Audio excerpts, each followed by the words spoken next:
Hi friends, आपका स्वागत है फिटमेट टीवी क्वारंटीन स्पेशल एपिसोड 2 में। आज हम बात करेंगे एक बहुत ही पुरानी old school performance enhancing drug के बारे में। इसका नाम है विंस्ट्रॉल या बहुत कॉमनली इसको स्टैनाज़ोलॉल भी बोला जाता है। बहुत लोगों ने मुझसे सवाल पूछा है कमेंट्स में, मैसेजेस में, ईमेल पे कि सर स्टैनाज़ोलॉल के बारे में बताइए। तो पहले तो मैं एक चीज क्लियर कर दूं कि स्टैनाज़ोलॉल और विंस्ट्रॉल एक ही चीज है। 1960 से लेके 1960 से लेके अभी तक इसका यूज बहुत रैम्पेंट है और कुछ वजहों से ये इतना रैम्पेंट है। आज भी बड़े बड़े track athletes, sprinters, runners, swimmers ये सारे इसको परफॉर्मेंस एनहांसिंग के लिए यूज करते हैं, क्योंकि मेक नो मिस्टेक ये एक कटिंग ड्रग है। जो भी बल्किंग के लिए इसको आपको बोलता है वो बहुत गलत बोलता है। ये सिर्फ और सिर्फ कटिंग ड्रग है, साथ में ये पावर ऐड करती है, बहुत जबरदस्त पावर ऐड करती है, स्ट्रेंथ ऐड करती है। तो आज का डिस्कशन शुरू करते हैं।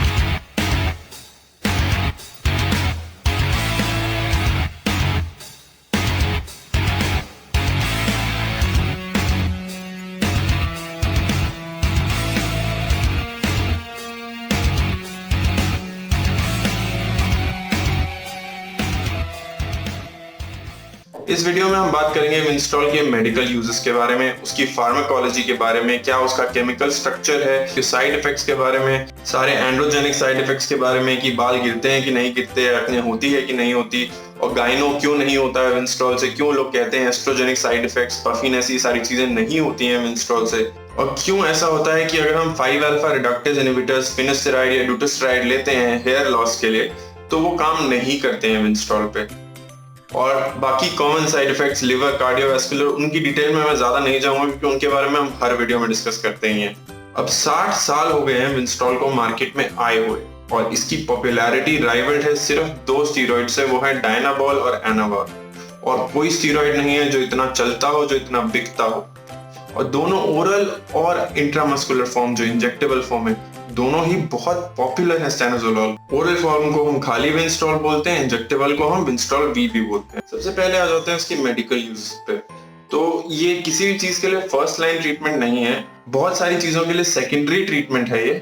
जैसे कि एपेटाइट स्टिमुलेशन, जिनको भूख कम लगती है, ये भूख बहुत बढ़ाता है।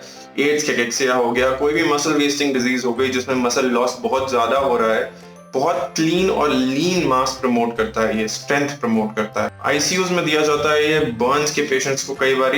ऑल्दो जैसे मैंने बोला ये फर्स्ट लाइन ट्रीटमेंट नहीं है, सेकंड लाइन है, लेकिन ये दिया जाता है ये बर्न से रिकवरी बेटर करने के लिए, या वीनस अल्सर जिनको होते हैं उनकी टांगों में, उनकी रिकवरी के लिए भी ये कभी कभी यूज किया जाता है आज की डेट में भी।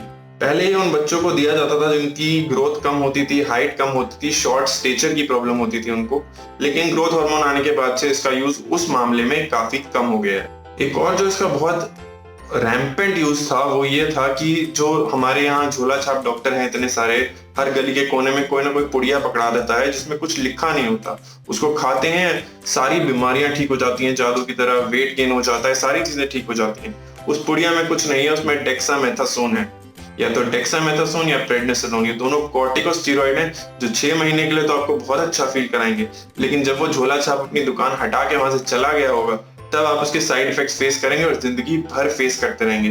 तब आप डॉक्टरों के चक्कर काटते रहेंगे और वो कभी ठीक नहीं होगा। इसलिए प्लीज प्लीज मेरी एक हम्बल रिक्वेस्ट है, ऐसे बिना किसी चीज के, बिना किसी इंफॉर्मेशन के कोई दवाई ना लें। जो ये पुड़िया बना के लोग देते हैं उनसे प्लीज दवाई ना लें, क्योंकि उसमें सिर्फ और सिर्फ कॉर्टिकोस्टेरॉइड्स होते हैं जो एक्चुअल प्रॉब्लम को ट्रीट नहीं करते हैं, उसके सिम्टम्स को सप्रेस कर देते हैं थोड़ी देर के लिए। उस टाइम आपको लगता है कि भैया जादू हो गया, सब ठीक हो गया, लेकिन एक्चुअली में वो सिर्फ सिम्टम सप्रेशन है। उस बीमारी का कॉज, उस बीमारी की जड़ कभी ठीक नहीं होती है कॉर्टिकोस्टेरॉइड से। उसके बाद आपको ना भूख लगेगी, ना आपका वेट गेन होगा, जहां आपने स्टार्ट किया था आप उससे काफी पीछे चले जाएंगे। इस चीज की ट्रीटमेंट के लिए भी कई बार विंस्ट्रॉल यूज किया जाता था। अब आ जाते हैं इसकी फार्माकोलॉजी पे। ये एक डाईहाइड्रोटेस्टोस्टेरोन यानी कि DHT डिराइव्ड ड्रग है। DHT डिराइव्ड है तो ये ऑलरेडी 5-अल्फा रिड्यूस्ड है। उसका क्या मतलब है उस पर मैं बाद में आऊंगा। इसके जो मेन फंक्शन है और जो मेन पोटेंसी की अगर हम बात करें तो ये 3 times as potent as testosterone है, यानी कि 3 टाइम्स ज्यादा पावरफुल, ज्यादा एंड्रोजेनिक और ज्यादा एनाबॉलिक टेस्टोस्टेरोन से कंपेयर। और दूसरा इसका जो ऑफ लेवल यूज बहुत सारे गुरुजीज और बहुत सारे मेडिकोस भी करते हैं। ये मेरी आपसे हम्बल रिक्वेस्ट है जो डॉक्टर्स इस वीडियो को देख रहे हैं कि विंस्ट्रॉल का ये यूज बहुत पढ़ाया जाता है और बहुत समझाया जाता है कि ये सेक्स हार्मोन बाइंडिंग ग्लोबुलिन को कम करता है। इस पूरे कॉन्सेप्ट को समझने के लिए एक छोटा सा हमको फंडा समझना पड़ेगा। हमारी बॉडी में दो तरीके के टेस्टोस्टेरोन होते हैं, टोटल टेस्टोस्टेरोन और फ्री टेस्टोस्टेरोन। ठीक है, जो एक्ट करता है, जो आपको प्रॉपर आपके टेस्टोस्टेरोन के फंक्शंस देता है, जो इफेक्ट्स आते हैं टेस्टोस्टेरोन के, वो सिर्फ फ्री टेस्टोस्टेरोन से आते हैं। क्योंकि आप देखेंगे काफी सारे लोग रिपोर्ट्स जब लेके आते हैं, उनका टोटल टेस्टोस्टेरोन बहुत सही होता है, 650, 750, 850 भी होता है, लेकिन फ्री टेस्टोस्टेरोन बहुत कम होता है। और उस फ्री टेस्टोस्टेरोन की कमी की वजह से उनको एस्ट्रोजेनिक साइड इफेक्ट्स हो रहे होते हैं, उनको गायनिकोमास्टिया हो रहा होता है, और उनको वो टेस्टोस्टेरोन से बनने वाली बॉडी नहीं मिल रही होती। वो इस वजह से है क्योंकि उनका सेक्स हार्मोन बाइंडिंग ग्लोबुलिन, जिसको बोलते हैं SHBG, उसका लेवल बहुत हाई है। SHBG क्या करता है, वो आपके फ्री टेस्टोस्टेरोन को अपने साथ जोड़ लेता है और उसको इफेक्ट नहीं करने देता है। तो एक थोड़ा सा नॉर्मल लेवल होता है SHBG का हर आदमी के बॉडी में, वो लेवल ठीक है, उतना होना चाहिए। लेकिन जब ये लेवल एक्सीड कर जाता है नॉर्मल लेवल को, तब ये फ्री टेस्टोस्टेरोन को अपने साथ बाइंड कर लेता है और एक्ट नहीं करने देता है। तो इस चीज में विंस्ट्रॉल बहुत काम आता है। विंस्ट्रॉल SHBG को सप्रेस कर देता है, ये कॉन्सेप्ट बिल्कुल सही है। उसका लेवल कम करेगा तो फ्री टेस्टोस्टेरोन ज्यादा रिलीज होगा ब्लड में। फ्री टेस्टोस्टेरोन ज्यादा रिलीज होगा, आदमी को बहुत बढ़िया लगेगा, एकदम सुपरमैन बन जाएगा वो, मसल मास इंक्रीज हो जाएगा, पूरी उसकी बॉडी एकदम सही सेट हो जाएगी। लेकिन दिक्कत ये है, इट डज नॉट लास्ट। जब तक आप विंस्ट्रॉल ले रहे हैं तब तक तो उसका असर दिखेगा, तब तक SHBG सप्रेस्ड रहेगा, लेकिन उसके बाद ये चीज नहीं होती। This combined with HPT axis suppression बाद में बहुत प्रॉब्लम क्रिएट कर सकता है, इसलिए इसको प्रॉपर्ली वीन ऑफ करना पड़ता है। वो सिर्फ एक डॉक्टर की सुपरविजन में ही हो सकता है। और दूसरी चीज ये है कि अगर हम इसको SHBG एक्सेस को इस तरीके से ट्रीट भी करते हैं विंस्ट्रॉल देके, तो ये एक टेम्परेरी फिक्स है। ये फ्रैक्चर पे बैंडेड लगाने वाली बात हो रही है, क्योंकि अगर आप सिम्टम को कंट्रोल कर लेंगे, आपको ये नहीं पता चलेगा कि उसका कॉज क्या था। अगर आपको बुखार आता है, उसके पीछे हजारों कॉज हो सकते हैं। जब तक आप सारे टेस्ट नहीं कराएंगे, आपको ये नहीं पता चलेगा कि बीमारी क्या है। अगर आप क्रोसिन खा के बुखार अपना बंद करते जाएंगे, उसको सप्रेस करते जाएंगे, तो आप कभी उसके कॉज तक नहीं पहुंच पाएंगे, आप सिर्फ सिम्टम ट्रीट करेंगे। विंस्ट्रॉल से SHBG कम करना, यही फंडे पे एक्ट करने वाली बात। अब आ जाते हैं इसके बेनिफिट्स पे। बहुत ही क्लीन और बहुत ही लीन मसल गेन्स होते हैं। Power lifters through out the world इसको बहुत प्रेफर करते हैं, क्योंकि स्ट्रेंथ गेन बहुत ज्यादा होता है। और कटिंग के लिए one of the best drugs मानी जाती है, क्योंकि सारे स्विमर्स, एथलीट्स, रनर्स, स्प्रिंटर्स, जिनको कोई एक्स्ट्रा बल्क नहीं चाहिए, बस सिर्फ पावर और एनर्जी स्ट्रेंथ चाहिए, और मसल क्लीन लीन मसल चाहिए, ड्राई मसल चाहिए, वो इसका इस्तेमाल करते हैं। उनके लिए उनकी ड्रग ऑफ चॉइस। दूसरा जो इसका बेनिफिट है, वो इसके काइंड ऑफ साइड इफेक्ट्स के प्रोफाइल में ही आएगा। इसके एस्ट्रोजेनिक साइड इफेक्ट्स बहुत कम होते हैं, क्योंकि ये ऑलरेडी जो है DHT रिड्यूस्ड है। ये एरोमेटाइज नहीं होता पेरिफेरली, और एस्ट्रोजन में कन्वर्ट भी नहीं होता पेरिफेरली। तो अगर ऐसा नहीं होगा, तो आपको जो पफीनेस, वाटर रिटेंशन, गायनिकोमास्टिया, ये सारी चीजें जो एस्ट्रोजन की वजह से होती हैं, ये नहीं दिखेंगी। साथ ही साथ एक्ने और हेयर लॉस होता है, लेकिन काफी कम होता है compare to testosterone, deca, tren, इन सब चीजों में बहुत ज्यादा होता है। ऑब्वियसली साइड इफेक्ट्स बहुत चीजों पर डिपेंड करते हैं, जैसे कि डोज कितनी ली जाती है, कि क्या लेंथ होती है साइकिल की। लेकिन मैं ऑन अ कंपैरेटिव बेसिस आपको जो क्लासिकल डोजेस होती हैं, उनके कंपैरिजन में बता रहा हूँ कि ये सारी चीजें कम होती है compare to test, deca, tren. और एक और चीज बहुत इंपॉर्टेंट जो है, इसके ऊपर लोग जो है फिनेस्टेराइड और ड्यूटेस्टेराइड लेते हैं, जो 5-अल्फा रिडक्टेज इनहिबिटर ड्रग्स हैं, ताकि उनका हेयर लॉस ना हो। आपको ये कॉन्सेप्ट समझना पड़ेगा, ये ड्रग्स हर स्टीरॉइड पे नहीं काम करती हैं। ये हेयर लॉस प्रिवेंट करने वाली ड्रग्स कुछ स्पेसिफिक स्टीरॉइड्स पे काम करती हैं, जो ऑलरेडी 5-अल्फा रिड्यूस्ड नहीं होते हैं। ये विंस्ट्रॉल या स्टेनोजोलोल जो हमारा कंपाउंड है, ये ऑलरेडी 5-अल्फा रिड्यूस्ड है, तो ये ड्रग्स इस पे काम करेंगे ही नहीं, इनका कोई तुक नहीं बनता है। तो इनको प्लीज साथ में ना लें, अपने लिवर और किडनी पे फालतू का प्रेशर ना डालें। अब लिवर की बात छेड़ ही दी है, तो लिवर के बारे में बात कर लेते हैं। ये बहुत हिपैटोटॉक्सिक कंपाउंड है। ग्रांटेड डीबोल से कम है, बट ओरल फॉर्म तो विंस्ट्रॉल का काफी हिपैटोटॉक्सिक होता है, आपकी लिवर को काफी स्ट्रेन के अंदर डालता है। लेकिन अच्छी बात यह है कि अगर शॉर्ट साइकिल चलाई जाती है इसकी, तो जो राइज होता है लिवर एंजाइम्स में, एक चीज होती है LFT करके, यानी लिवर फंक्शन टेस्ट। उसमें हम देखते हैं अगर एंजाइम्स का लेवल एलिवेटेड है, तो हमें पता चलता है liver is under some sort of strain.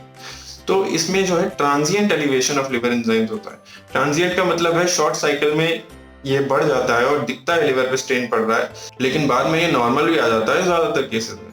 लेकिन वो सब चीजें सिर्फ तब होती हैं जब ये डॉक्टर की सुपरविजन के अंडर हो और प्रॉपर तरीके से लिया जाए with liver protection. Cholestatic liver damage भी हो सकती है, जॉन्डिस हो सकता है जिसको हम हिंदी में पीलिया कहते हैं, और कुछ केसेस में, not in all cases but कुछ केसेस में हेपेटोमास भी हो सकते हैं, या फिर blood filled liver cyst, liver के अंदर सिस्ट बन जाते हैं खून से भरे हुए, जिनका ट्रीटमेंट काफी मुश्किल होता है। अब सारे लोग मुझसे ये सवाल पूछेंगे सबसे पहले कि सर आपने अपनी ओरल वर्सेस इंजेक्टेबल वाली वीडियो में बताया था कि इंजेक्टेबल स्टेरॉइड्स जो है लिवर के लिए रिलेटिवली सेफर होते हैं, तो हम ओरल विंस्ट्रॉल ना लेके हम इंजेक्टेबल विंस्ट्रॉल ले लेते हैं तो हमारी लिवर वाली प्रॉब्लम भी सॉल्व हो जाएगी, बाकी साइड इफेक्ट्स तो वैसे ही कम है। मैं आपकी बात के साथ बिल्कुल सहमत हूं कि इंजेक्टेबल स्टेरॉइड्स लिवर के लिए काफी कम हानिकारक होते हैं, लेकिन विंस्ट्रॉल इस चीज का एक्सेप्शन है।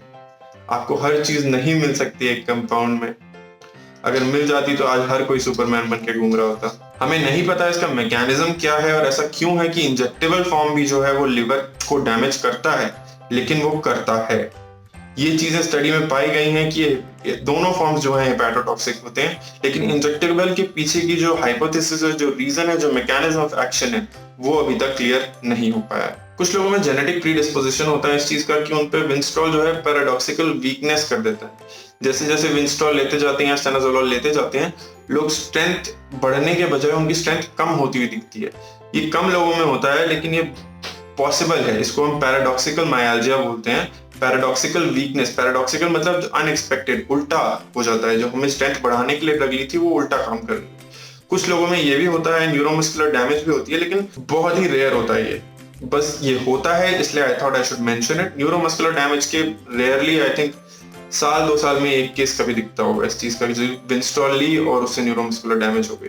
पर ये चीज देखी गई है, जो बहुत डीपली इस स्टीरॉइड के वर्ल्ड में इन्वॉल्व है, वो आपको बताएंगे। विंस्ट्रॉल लेने से जॉइंट पेन बढ़ जाता है, टेंडन्स रप्चर होने का, टेंडन्स जो तारें होती हैं जो आपकी जॉइंट को जोड़ती हैं, उनको रप्चर होने का चांस बढ़ जाता है। ऐसा क्यों होता है उसको एग्जैक्टली कोई पॉइंट आउट नहीं कर पाया, बट मेरे हिसाब से जो मेरी हाइपोथेसिस है वो ये है कि विंस्ट्रॉल एक ड्राइंग एजेंट है। वो आपका जॉइंट के बीच का जो फ्लूइड है उसको सुखा देता है। जब वो फ्लूइड सूख जाता है तो जॉइंट सूखा पड़ जाता है, और मतलब ड्राई में फ्रिक्शन बहुत होता है और टेंडन रप्चर होने का चांस भी ज्यादा होता है। ये प्रूवन नहीं है, ये सिर्फ मेरी एक हाइपोथेसिस है। इसके पीछे की एग्जैक्ट वजह हमें नहीं मालूम है, बट ये हमें मालूम है कि टेंडन रप्चर का चांस बढ़ जाता है विंस्ट्रॉल के साथ। और बाकी जो कुछ कॉमन साइड इफेक्ट्स में हर स्टीरॉइड के साथ बात करता हूँ कि कार्डियोवास्कुलर साइड इफेक्ट्स होते हैं। आपका बैड कोलेस्ट्रॉल एलडीएल जो है वो बढ़ जाता है, गुड कोलेस्ट्रॉल एचडीएल जो है वो कम हो जाता है। ये सारी चीजें, atherosclerotic plaque, endothelial damage, left ventricular hypertrophy, ये सारी चीजें जो कॉमन मैंने बहुत वीडियो में बताई हुई है, मैं इनकी डिटेल में नहीं जाऊंगा, बट इनका end result usually heart attack ही होता है। और वो मतलब ऑब्वियसली एकदम से तो नहीं आएगा, बट हाँ, आप धीरे धीरे उस डायरेक्शन में बढ़ने लगते हैं। एनाबॉलिक स्टीरॉइड इंड्यूस्ड हाइपोगोनाडिज्म भी देखने को मिलता है इसमें, जिसमें गोटे छोटे हो जाते हैं, बट वो अगेन पीसीटी के साथ रिवर्सिबल है, लेकिन कोई गारंटी नहीं है। बहुत लोग, आप लोग 100% ऐसे मेरे से सवाल पूछते हैं ना कि सर ये ले लें, ये सेफ है, ये ले लें, इससे कोई साइड इफेक्ट तो नहीं होगा। ऐसा आपको कोई नहीं बता सकता। भगवान भी आपको ये नहीं बोलेगा कि भैया ये लो, ये 100% सेफ है। आप क्रोसिन भी लेते हैं तो भी आप अपने लिवर पे प्रेशर डाल रहे हैं, लेकिन कोई भी पढ़ा लिखा इंसान ये गारंटी कभी नहीं देगा स्टीरॉइड देने से पहले कि भैया कोई साइड इफेक्ट नहीं होगा। तो ये सवाल तो प्लीज अपने दिमाग से निकाल दीजिए। एब्सोल्युटली 100% सेफ साइकिल जैसा कुछ नहीं होता। इन कंक्लूजन मैं बस इतना बोलूंगा, Winstrol is a miracle drug. आपको ये, it will make you stronger, it will make you faster, it will make you linear, it will make you more aesthetic, but it comes at a price. Everything good comes at a price, so you need to be very very very careful. I hope this video helps. बहुत requested थी ये video. अगर आपको कोई और सवाल है, आप कुछ स्पेसिफिक पूछना चाहते हैं विंस्ट्रॉल के बारे में या किसी और चीज के बारे में भी, fitness related, non fitness related, medicine related, आप जरूर पूछिए नीचे। मैं पूरी कोशिश करूंगा हर कमेंट का जवाब देने की। इस वीडियो को लाइक करें, शेयर करें और सब्सक्राइब करें अगर आप नए हैं इस चैनल को, और जितना हो सके आगे बढ़ाएं, क्योंकि इन सब कंपाउंड्स के बारे में मिस इन्फॉर्मेशन बहुत ज्यादा है। Thank you for watching. Let's make India fit together.